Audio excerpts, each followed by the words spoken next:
Dear students, आपने सर्वनाम से संबंधित अनेक वीडियो पहले देख चुके होंगे। आप अनेक पेड कोर्स के माध्यम से आपने सर्वनाम के बारे में पढ़ा होगा, लेकिन उम्मीद करता हूँ हम जो तथ्य आपको बताने जा रहे हैं वो तथ्य या उस प्रकार से किसी ने समझाने का प्रयास नहीं किया होगा।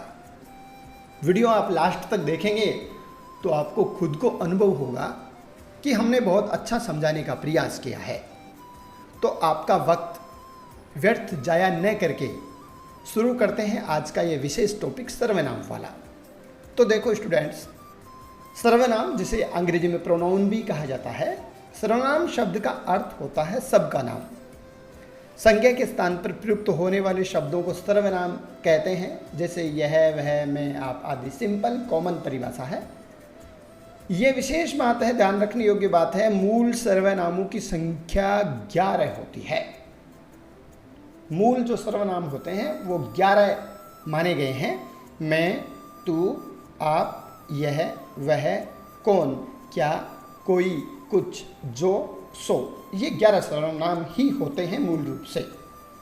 ये सभी मौलिक सर्वनाम कहलाते हैं। जब इन पर कारक चिन्हों का प्रभाव पड़ता है तब इनके यौगिक रूप बन जाते हैं, जैसे मैं से, मेरा, मेरी, मैंने, मुझको आदि। अतः व्युत्पत्ति की दृष्टि से सर्वनाम 2 प्रकार के होते हैं, मूल और यौगिक। मूल 11 होते हैं और यौगिक कारक चिन्हों के प्रभाव के कारण बनाए जा सकते हैं। आगे अपन बात करें सर्वनाम के भेदों की, तो सर्वनाम को 6 भागों में वर्गीकृत किया गया है, 6 भागों में बांटा गया है, जो अमूमन आप जानते हैं। पुरुषवाचक सर्वनाम जैसे मैं, तू, आप, यह, वह। ध्यान रखने वाली बात यह है कि पुरुषवाचक सर्वनाम में मूल जो सर्वनाम हैं वो मैं, तू, आप, यह, वह, ये 5 सर्वनाम आते हैं।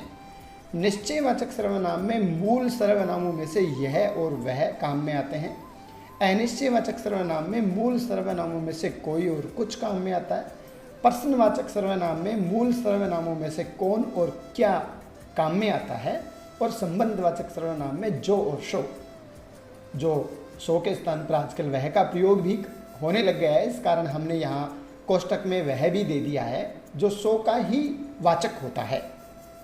और निजवाचक सर्वनाम में मूल सर्वनाम का केवल आप का प्रयोग ही होता है, जो यहाँ आप भी स्वयं के लिए प्रयुक्त होता है। तो देखो 1 बाय 1 करके इनके बारे में विस्तृत रूप से जानने का प्रयास करते हैं। उम्मीद करता हूँ बहुत अच्छे से आपको समझ में आएगी। तो देखो, सबसे पहला है पुरुषवाचक सर्वनाम। जिन सर्वनाम शब्दों का प्रयोग किसी व्यक्ति के नाम के स्थान पर किया जाता है उसे पुरुषवाचक सर्वनाम कहते हैं। पुरुषवाचक सर्वनाम के अंतर्गत मैं, तू, आप, यह, वह तथा उसके यौगिक रूप आते हैं।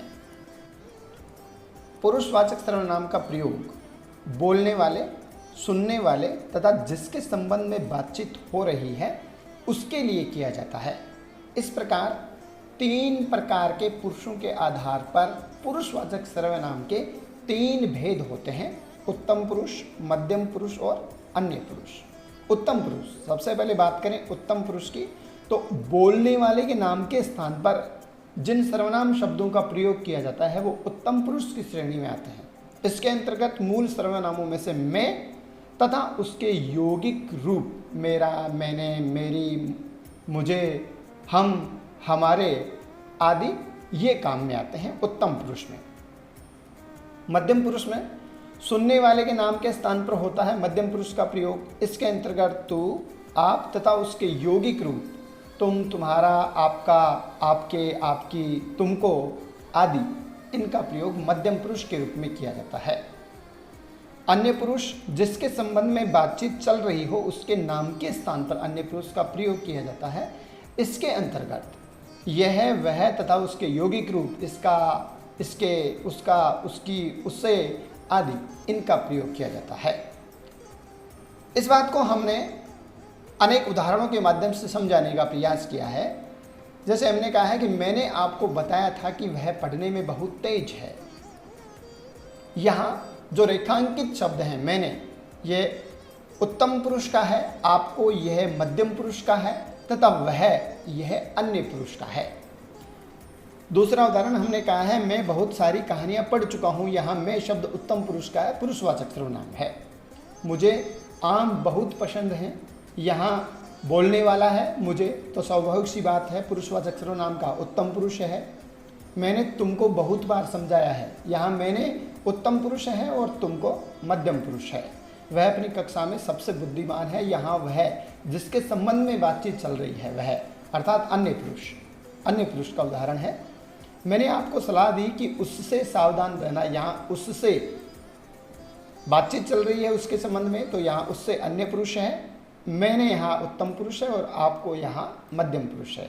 आपको ज़्यादा नहीं बोलना चाहिए, यहाँ मध्यम पुरुष पुरुषवाचक सर्वनाम का प्रयोग हुआ है। तुम कहाँ जा रहे हो, यहाँ तुम शब्द है, यह मध्यम पुरुष का है पुरुषवाचक सर्वनाम में। आगे अपन बात करें तो हमने एक उदाहरण देने का प्रयास किया है कि डॉक्टर APJ अब्दुल कलाम भारत के राष्ट्रपति थे। आप बहुत विद्वान थे। यहाँ ध्यान रखने योग्य बात है कि यहाँ आपका प्रयोग डॉक्टर APJ अब्दुल कलाम के लिए हुआ है, इस कारण यहाँ ये जो आप शब्द है यह अन्य पुरुष की श्रेणी में आता है, अर्थात किसी का परिचय देने के लिए आप शब्द का प्रयोग यहाँ पर किया गया है। आगे अपन बात करें, पारिभाषिक रूप से सामान्यतः यह समझा जाता है कि पुरुषवाचक सर्वनाम का प्रयोग किसी व्यक्ति के नाम के स्थान पर किया जाता है। इम्पोर्टेंट बात कही है हमने यहाँ, किंतु इसके अलावा किसी प्राणी, वस्तु, स्थान आदि के नाम के स्थान पर भी किया जाता है। जैसे वह बहुत घास खाती है, यहाँ वह के स्थान पर गाय आदि कुछ भी रखा जा सकता है, तो यहाँ यह उदाहरण पुरुषवाचक सर्वनाम का ही है। जैसे वह जंगल का राजा है, अब वह शेर आदि कुछ भी रखा जा सकता है, तो यहाँ पुरुषवाचक सर्वनाम का उदाहरण है। इससे पवित्र जल किसी का भी नहीं है, यहाँ गंगा आदि का नाम रखा जा सकता है, तो यहाँ पुरुषवाचक सर्वनाम का उदाहरण है, अर्थात अन्य पुरुष की श्रेणी में है लेकिन पुरुषवाचक सर्वनाम है। यह एक पवित्र तीर्थ स्थल है, यहाँ पुष्कर आदि कुछ भी रखा जा सकता है, यहाँ पुरुषवाचक सर्वनाम अन्य पुरुष का प्रयोग किया गया है। अब बात करें अपन निश्चयवाचक सर्वनाम की। वे सर्वनाम शब्द जो किसी निश्चित पदार्थ, प्राणी या स्थान की ओर संकेत करते हैं निश्चयवाचक सर्वनाम कहलाते हैं। इस सर्वनाम को संकेतवाचक या निर्देशक सर्वनाम भी कहते हैं। ध्यान रखने वाली बात है कि संकेतवाचक सर्वनाम या निर्देशक सर्वनाम भी इसे कहा जाता है। इसके अंतर्गत यह, वह तथा उसके यौगिक रूप इसका, इसके, उसका, उसकी, उससे आदि आते हैं। ध्यान रहे, मूल रूप से तो यह और वह आते हैं, फिर उसके कारक चिन्हों के प्रभाव के कारण जो यौगिक रूप बनते हैं वो इसके अंतर्गत आ जाते हैं।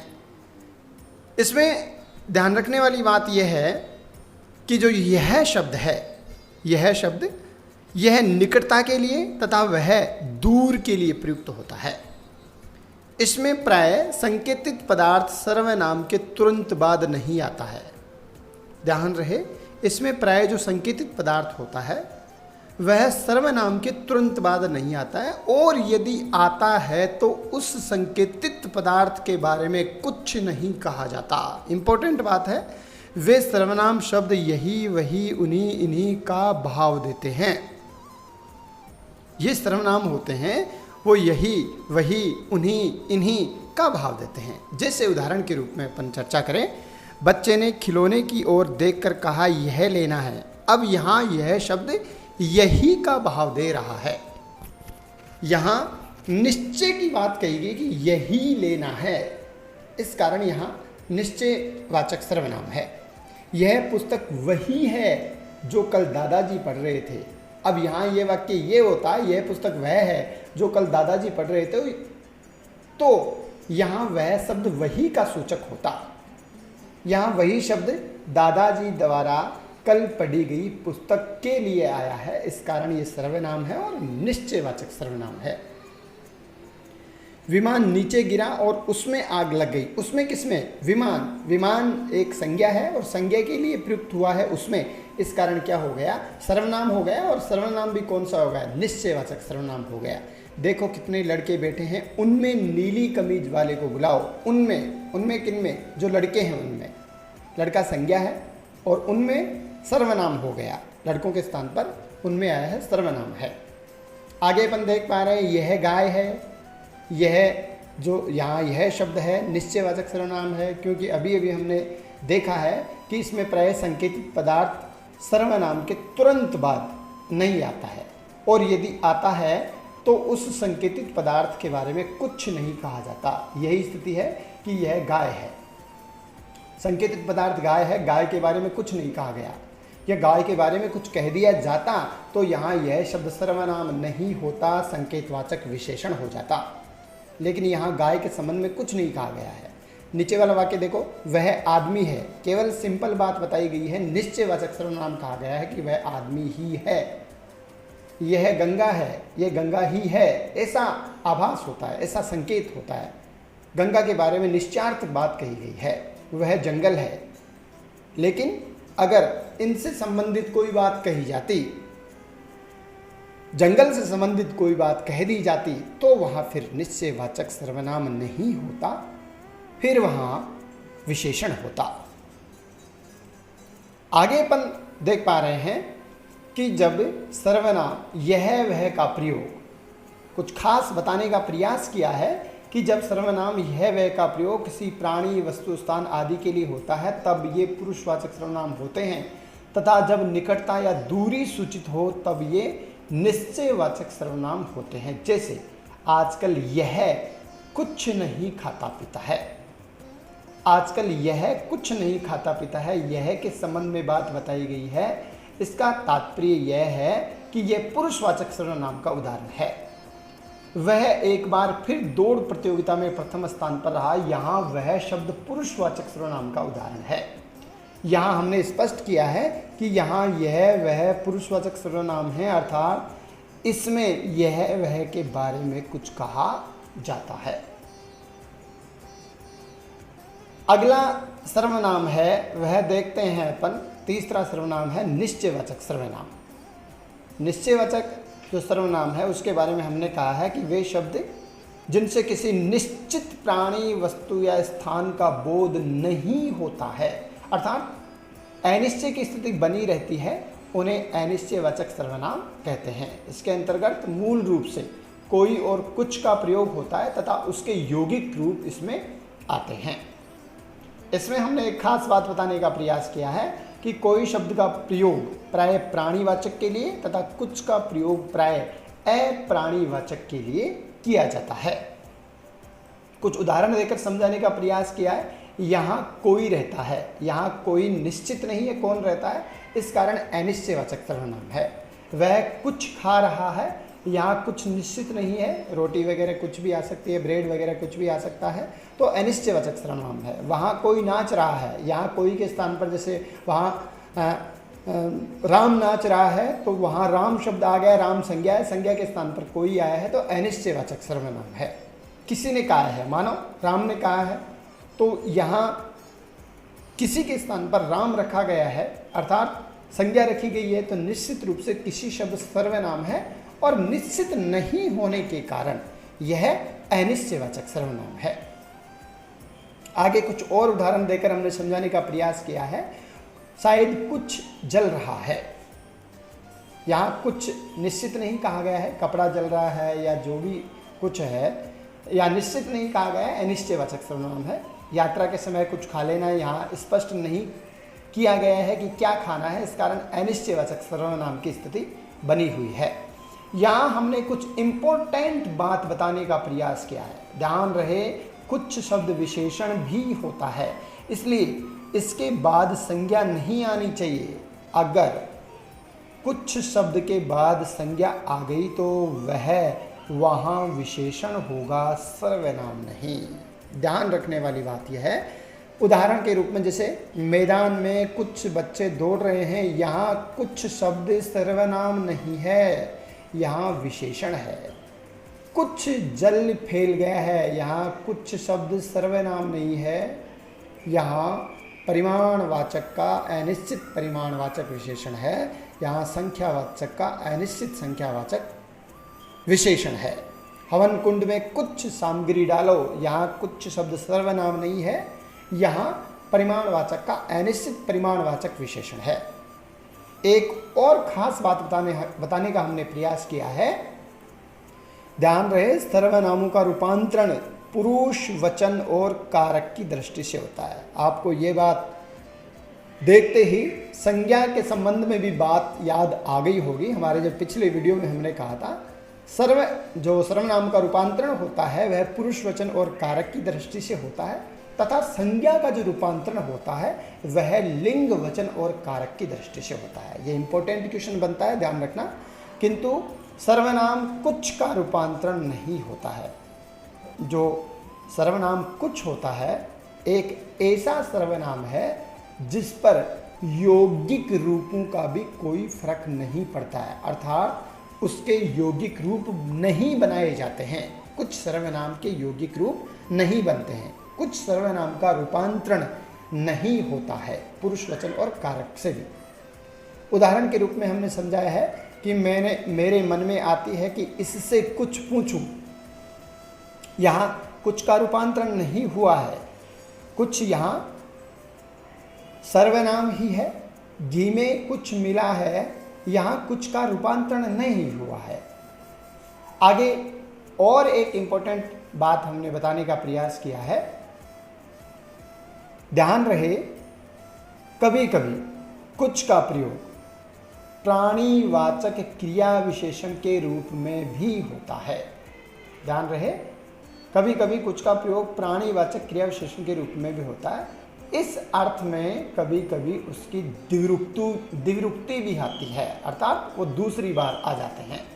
जैसे तेरे शरीर का ताप कुछ घटा है, तो यहाँ कुछ शब्द क्रिया विशेषण है, परिमाणवाचक क्रिया विशेषण है। लड़की कुछ छोटी है, यहाँ कुछ शब्द जो आवर्ती हुई है कुछ की, तो यहाँ कुछ जो शब्द है वह सर्वनाम नहीं है, यहाँ क्रिया विशेषण है। दोनों की आकृति कुछ मिलती है, यहाँ कुछ शब्द क्रिया विशेषण है। ये ध्यान रखने योग्य बिंदु हैं जो हमने आपको स्पेशल बताने का प्रयास किया है। आगे अपन देखते हैं प्रश्नवाचक सर्वनाम को।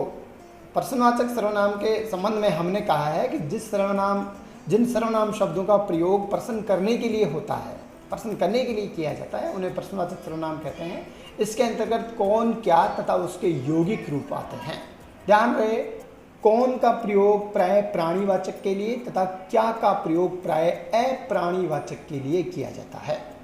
जैसे उदाहरण के रूप में हमने समझाने का प्रयास किया है, देखो तो कौन आया है। यहाँ कौन शब्द है, यह प्रश्नवाचक सर्वनाम का उदाहरण है, प्रश्नवाचक सर्वनाम है। आपने क्या खाया है, यहाँ क्या है। इस समय कौन गा रहा है, यहाँ कौन शब्द प्रश्नवाचक सर्वनाम है। वहाँ क्या मर गया, कौन गा रही है, किसकी पुस्तक पढ़ी है। एक इम्पोर्टेंट बात यह है जो आपको ध्यान रखनी है, इस सर्वनाम वाले वाक्यों के अंत में प्रश्नवाचक चिन्ह का प्रयोग किया जाता है। वेरी इंपॉर्टेंट बात है। अगर प्रश्नवाचक चिन्ह का प्रयोग नहीं किया गया है तो निश्चित रूप से वहाँ प्रश्नवाचक सर्वनाम नहीं है। आगे अपन बात करते हैं संबंधवाचक सर्वनाम की। वे सर्वनाम जो दो पृथक पृथक बातों के संबंध को व्यक्त करते हैं उन्हें संबंधवाचक सर्वनाम कहते हैं। इसके अंतर्गत जो और सो तथा उसके यौगिक रूप आते हैं।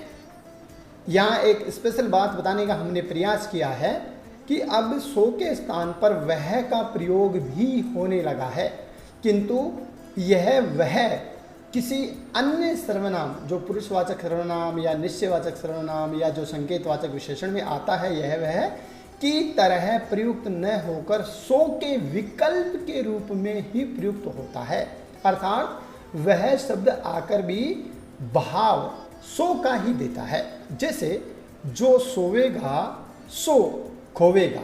अब इस वाक्य को यूं भी पढ़ा जा सकता है, जो सोवेगा वह खोवेगा, लेकिन वह शब्द भाव सो का ही देगा। जो सोवेगा सो खोवेगा। जो पढ़ते हैं उनका सभी आदर करते हैं। जिसकी लाठी उसकी भैंस। ये हमने संबंधवाचक सर्वनाम को समझाने के लिए कुछ उदाहरण पेश किए हैं। अब संबंधवाचक सर्वनाम के बारे में वेरी वेरी वेरी इंपॉर्टेंट बात आपको बताने का प्रयास करेंगे।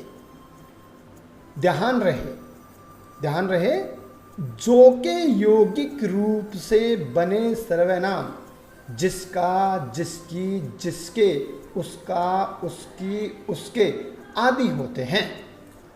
जैसा, जैसी, वैसा, वैसी, जितना, जितनी, उतना, उतनी आदि सर्वनाम नहीं विशेषण या फिर क्रिया विशेषण होते हैं। ध्यान रखना, ये शब्द जैसा, जैसी, वैसा, वैसी, जितना, जितनी, उतना, उतनी ये सर्वनाम होते ही नहीं हैं। कुछ व्याकरण इन्हें संबंधवाचक सर्वनाम मानते हैं जो उचित नहीं है। ध्यान रखने योग्य बात है, ये सर्वनाम होते ही नहीं हैं। जो का जो यौगिक रूप है वह जिसका, जिसकी, जिसके, उसका, उसकी, उसके, बस यही होते हैं। जैसे उदाहरण के रूप में, जितना गुड़ डालोगे उतना मीठा होगा। यहाँ जितना और उतना सर्वनाम नहीं है, अनिश्चित परिमाणवाचक विशेषण का उदाहरण है। जैसी करनी वैसी भरनी, यहाँ जैसी और वैसी सर्वनाम नहीं है, रीतिवाचक क्रिया विशेषण है। 100% हम शुद्ध बात आपको बता रहे हैं, जिसमें कोई गुंजाइश नहीं है गलती की। जहां भी आप देख पा रहे हैं जैसी करनी वैसी भरनी ऐसे उदाहरण संबंधवाचक सर्वनाम में, तो वो निश्चित रूप से गलत हैं, क्योंकि सर्वनाम है ही नहीं, ये क्रिया विशेषण हैं। आगे अपन चर्चा करते हैं जो अगला सर्वनाम है निजवाचक सर्वनाम। निजवाचक सर्वनाम के बारे में अपन देख पा रहे हैं कि वक्ता या लेखक स्वयं अपने लिए जिन सर्वनाम शब्दों का प्रयोग करता है उन्हें निजवाचक सर्वनाम कहते हैं। इसके अंतर्गत आप तथा उसके, पर्याय रूप स्वयं, स्वतः, खुद आदि आते हैं। ध्यान रहे, निजवाचक सर्वनाम का प्रयोग तीनों पुरुषों में एक जैसा होता है। क्वेश्चन पुट आउट हो सकता है कि ऐसा कौन सा सर्वनाम है जिसका प्रयोग तीनों पुरुषों में एक जैसा होता है, तो वहां निजवाचक सर्वनाम है। जैसे उदाहरण के रूप में, मैं आप चला जाऊंगा, यहाँ आप शब्द निजवाचक सर्वनाम है। मैं अपना खाना बना रहा हूँ, मैं अब खुद लिख सकता हूँ, मैं स्वयं चलकर गया था, तुम अपनी पुस्तक पढ़ो। यहाँ जो भी रेखांकित पद हैं वो रेखांकित पद निजवाचक सर्वनाम के उदाहरण हैं।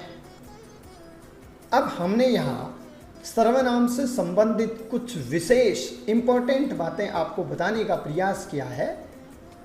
सर्वनामों का रूपांतरण पुरुष, वचन और कारक की दृष्टि से होता है, सर्वनाम कुछ को छोड़कर, क्योंकि सर्वनाम कुछ का न तो कोई यौगिक रूप बनता है और न ही इसका रूपांतरण होता है। ध्यान रहे, मौलिक सर्वनाम हैं जो 11 हैं, उनमें लिंग भेद नहीं होता है। मौलिक जो सर्वनाम है 11, उनमें लिंग भेद नहीं होता है, अर्थात पुल्लिंग और स्त्रीलिंग का अंतर उनमें नहीं किया जा सकता, किंतु उनके यौगिक रूपों में ऐसा हो सकता है, जैसे हमारा, हमारी, उसका, उसकी, मेरा, मेरी आदि। सर्वनाम जिस संज्ञा के साथ प्रयुक्त होता है उसी के अनुसार उसके लिंग और वचन होते हैं। सर्वनाम के अपने कोई लिंग वचन नहीं होते हैं। जिस संज्ञा के लिए यह प्रयुक्त होता है उसी के अनुसार उसके लिंग और वचन होते हैं।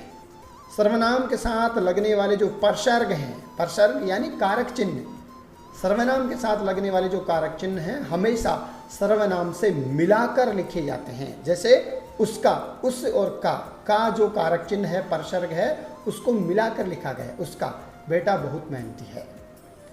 आदर के लिए सर्वनाम एक वचन संज्ञा के लिए प्रयुक्त होकर भी बहुवचन में प्रयुक्त होता है। ध्यान रहे, आदर के लिए एक वचन संज्ञा के लिए प्रयुक्त होकर भी बहुवचन में प्रयुक्त होता है। जैसे मेरे पिताजी बहुत शांतचित्त हैं, वे कभी गुस्सा नहीं करते। यहाँ वे एक वचन संज्ञा पिताजी के लिए आया है, लेकिन यहाँ बहुवचन में प्रयुक्त हुआ है। डॉक्टर APJ अब्दुल कलाम भारत के राष्ट्रपति थे। आप बहुत विद्वान हैं, यहाँ आप APJ अब्दुल कलाम एक वचन के लिए आया है, किंतु बहुवचन में प्रयुक्त हुआ है। आगे एक और इम्पोर्टेंट बात हमने बताने का प्रयास किया है कि किसी को सर्वनाम के द्वारा नहीं पुकारा जाता, इसलिए सर्वनाम में संबोधन कारक नहीं होता है। ये ध्यान रखने योग्य बात है। तो चलो, सर्वनाम से संबंधित आज इतना ही। अगले वीडियो में हम आपको विशेषण के बारे में बताएंगे। धन्यवाद।